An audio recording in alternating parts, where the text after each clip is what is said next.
Shugaban ƙasashen duniya wato na ECOWAS sun fitar da wasu jawabai da abubuwan da suka faru a ƙasar ta Nijar. Sun bayar da cewa mataki na ƙarshe da su ɗauka domin dawo da Muhammad Bazoum mulkinsa a ƙasar Nijar shi ne yin amfani da sojoji domin dawo da wannan abu. Amma sai dai ba su ƙaddamar da ranar da za su yi wannan aiki ba, saboda sun bi waɗanda suka juyi mulki hannu da ƙafa sau da ƙafa domin a sulhunta kuma a dawo da Muhammad Bazoum mulkinsa ba tare da wani tashin hankali ko faɗa ba.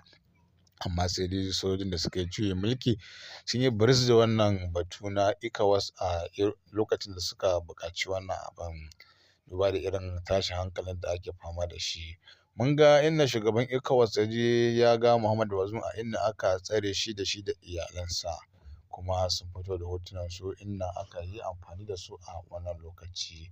Kai dai mai sauraro, kafin mu je ga sake cikakkun kanun wannan labaran kujerar abubuwan da suke faruwa a ƙasar ta Nijar da ma ƙasashen duniya baki ɗaya, don Allah za mu so ku na subscribing, kana ku danna mana alamar ƙarawa kamar haka. Domin haka shi ke cikin nama idan mun da sako ya zo zuwa gare ku.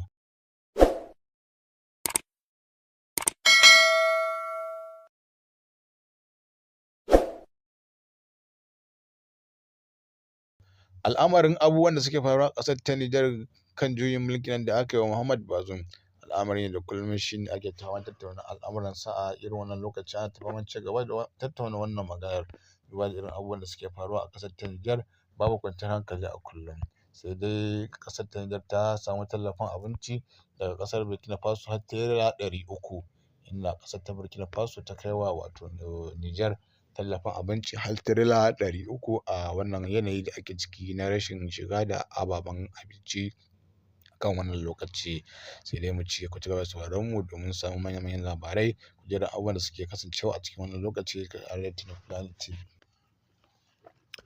Labarai da ɗumi su kamar kullum, kamar yadda muka saba kawo muku labaran abubuwan da suke faruwa na sassan arewacin Najeriya kai har ma da ƙetare.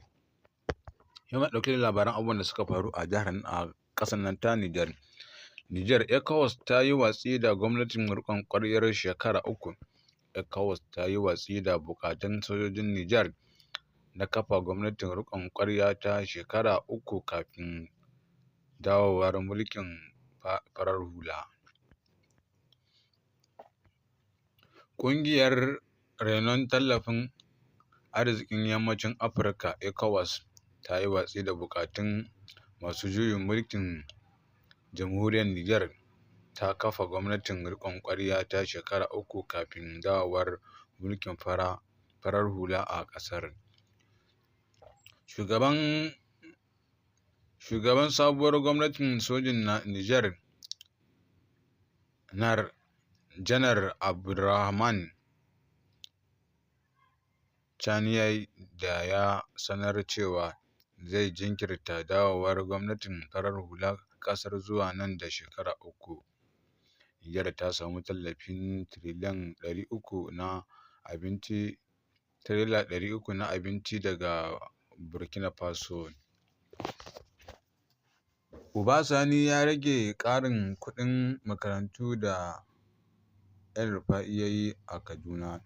A gefe guda kuma, ECOWAS na tunanin amfani da ƙarfin soji idan ya zama dole domin kifar da juyin mulkin da dawo da shugaba Muhammad Bazoum kan kujerarsa.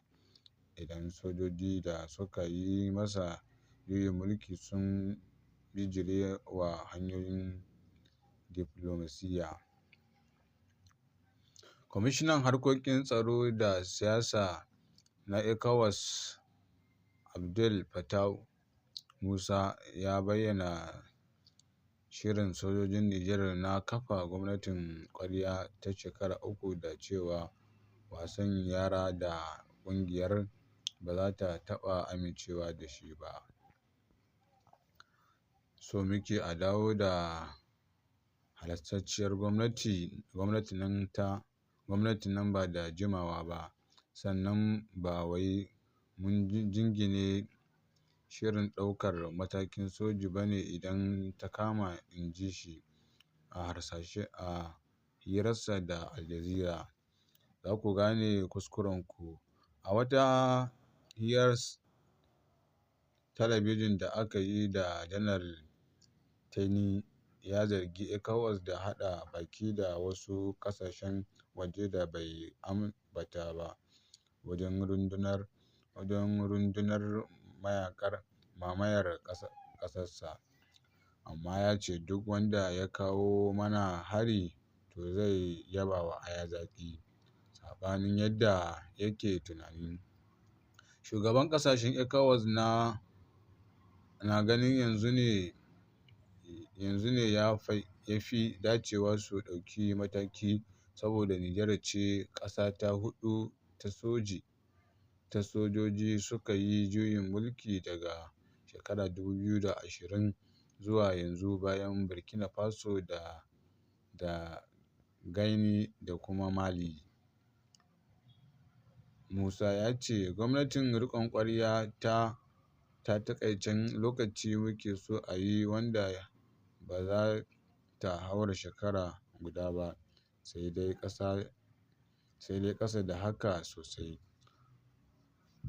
Mun ga irin haka a juyin mulkin da aka yi a shekaru 3 da suka gabata. Har yanzu ƙarin lokaci gwamnatin riƙon ƙwarya suke neman a ba su bayan yarjejeniyar da suka ƙulla da ECOWAS, don haka ba za su sake shiga wata sabuwar yarjejeniyar da babu rana da za ta ƙare ba, inji shi.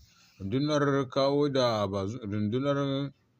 dawo da Bazoum ECOWAS dai ta amince da kafa rundunar ko-ta-kwana domin dawo da mulkin dimokuraɗiyya a Nijar, duk da cewa ba ta ayyana ranar da rundunar za ta fara aiki ba. Har yanzu ƙungiyar tana bin hanyoyin diflomasiyya, inda ta ce matakin soji shi ne zai kasance na ƙarshe idan sojin sun turje, saɓanin yadda a farko gwamnatin sojin ta Nijar ta ƙi ganawa da wakilan ECOWAS. A makon jiya Janar Tani ya gana da su ya kuma ba su damar ganin Bazoum a inda yake tsare tare da iyalansa da fadar shugaban ƙasa kan zargin cin amanar ƙasa. Bayan ganawar tasu ce aka ga hoton wakilan na ECOWAS tare da Bazoum, wanda shi ne karon farko da aka ga hotunansa tun bayan da sojojin suka fice.